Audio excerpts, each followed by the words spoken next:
Alessandro Pagani, déjame preguntarte sobre el caso del general Cienfuegos, porque hoy el presidente Andrés Manuel López Obrador desmentía a la agencia de noticias Reuters por un supuesto pacto para arrestar a un alto capo, y hay mucha información cruzada, incluso de pérdida de confianza de las autoridades mexicanas a las estadounidenses. Dame tu reflexión, dame tu opinión acerca de este caso. Uh-huh. Mira, voy a entrar en este caso con una anécdota. Yo me recuerdo que como a los 14, 15 años, yo visité por la primera vez en Firenze y quería ver el David de Donatello, que se encuentra en la Galería de los Oficios, cerca de la Plaza de la Signoria, una plaza histórica central de Florencia. Sin embargo, yo me quedé asombrado frente a otra obra de arte. En ese caso fue el Perseo de Cellini. Y todo lo demás fue como que se desapareció. A ver, me quedé enamorado de aquellas formas tan perfectas en sus proporciones.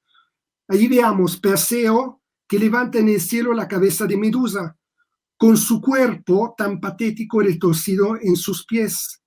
Ahí fue que pensé que esta obra representa la tristeza en su esencia. Y me pregunté, y me pregunto todavía, escuchando a muchos analistas, periodistas independientes, a todas estas despachos, etcétera, etcétera.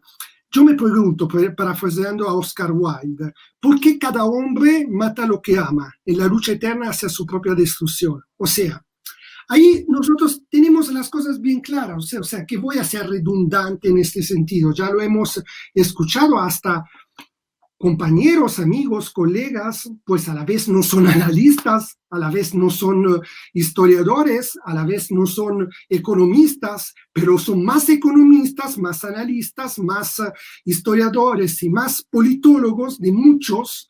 ¿Por qué? Porque han vivido México. Y me refiero, por ejemplo, a Edismón, por ejemplo. A mí me encanta escucharlo cuando él defiende no López Obrador en sí, o sea, la persona.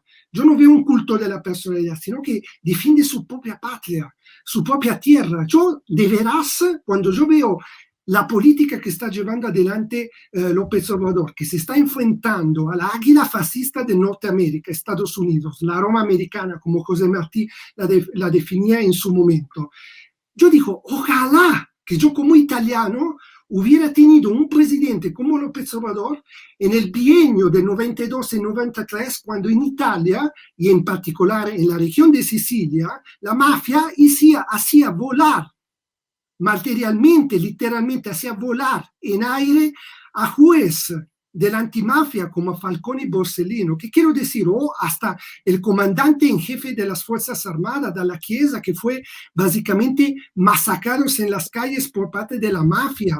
Entonces, o sea, yo veo por parte de López Obrador ante todo un estatista, una estratega de la política y de la geopolítica, una persona que tiene un enfoque histórico, político, que es patriota, que quiere a su país, que sabe cómo manejar las varias relaciones internas del país de México como a nivel internacional de las relaciones bilaterales con Estados Unidos. Sí, escuchar estos despachos donde se dice que básicamente López Obrador hizo como un canje, no sé qué es, básicamente como si él fuera además algo de inquietante. ¿Cómo se puede presentar una imagen de este tipo como si fuera López Obrador de verdad el jefe de los jefes entonces? O sea que él puede básicamente entregar a un jefe del narcotráfico mexicano a la DEA en cambio del comandante del Estado Mayor Cienfuegos, el general Cienfuegos. No,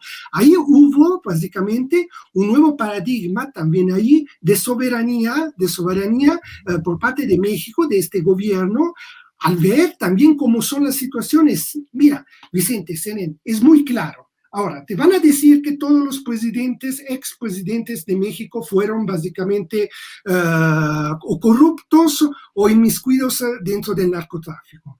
Te dicen que el superpolicía, el jefe de la policía, García Luna, era un corrupto y que también él estaba coluso con básicamente el narcotráfico. Ahora te secuestran porque no hubo ninguna relación bilateral por parte de Estados Unidos y México al informar por parte de Estados Unidos que estaban haciendo un operativo que además se llama mira, o sea, el peso de las palabras, que tú, Vicente, sabes muy bien cuánto es importante el peso de la palabra, eres periodista, Operación Padrino. O sea, ¿quién es el padrino? ¿Cómo nació la DEA? ¿Cómo nacieron todos estos organismos a nivel internacional con Nixon en el 73? Entonces, yo me disocio completamente como historiador sobre posiciones y análisis que son acríticas de la realidad y me acerco a un enfoque histórico, político, geopolítico y veo cómo básicamente la situación es más compleja de las que la quieren presentar. Obvio que si ellos van a decir que toda esta gente que hacen parte de las instituciones de México son básicamente narcos, entonces es verdad la tesis, que yo no considero cierta, que es falsa, absolutamente, sirve como quinta columna para agredir a México en una invasión que podría llegar en una situación de este tipo, si se permite una narrativa de este tipo, decir, México sí es un narcoestado, porque todas las instituciones, todos los jefes de las instituciones son narcotraficantes. Por eso que López Obrador es muy claro y contundente en sus declaraciones a decir, no, no es cierto, nosotros no somos un narcoestado, hemos tenido gobiernos corruptos y ya se acabó con con esta corrupción. Pero me llama mucho la atención como por parte de periodistas independientes que yo respeto mucho, sencillamente, o sea, son personas que han vivido la guerra sucia hasta sobre su propia piel. Y yo pienso, pero que están equivocados en este sentido, y lo digo con mucho respeto, no lo quiero decir para ofender a nadie, lo digo como italiano que vive en México, que ya es mexicano, o sea, porque yo básicamente vivo, sufro la misma situación, veo y digo, no puede ser que finalmente México tenga un presidente de este tipo. Y repito, ¿cuántos pueblos en el mundo quisieran tener un presidente tan digno como López Obrador? Pues no te gusta cómo habla, no te gusta cómo tiene que ser. O sea, también, o sea, yo me pregunto, ¿cuál podría ser la alternativa hoy en México sin López Obrador? O sea, volver básicamente como sirvientos del Fondo Monetario Internacional, porque lo hemos visto, Anaya puede decir todo lo que quiere, es un loquito. O sea, nosotros sabemos muy bien cómo fue básicamente cuando hubo el COVID-SARS-1 del 2015, 2014, cómo básicamente México se endeudó frente al Fondo Monetario Internacional y cómo básicamente desde el comienzo de la Guerra Sucia en México en el 68 hasta antes de lo que fue la Operación Cóndor en Sudamérica, hasta antes de la política de los Chicago Boys en el 73, nosotros hemos tenido un laboratorio del neoliberalismo y de las formas de la contrarrevolución que había básicamente en México contra todos los movimientos populares de lucha que se estaban dando en los años 60, en el 68 en particular contra el movimiento estudiantil. Ahí empieza toda esta guerra sucia que finalmente hoy, en medio de muchos sacrificios, porque López Obrador es un hombre como nosotros, como tú, Vicente, como yo tal vez puedo estar equivocado en lo que estoy diciendo, pero mis errores en análisis no van a afectar en absoluto el México o las políticas de México con el mundo. Sin embargo, nosotros veamos que hasta ahora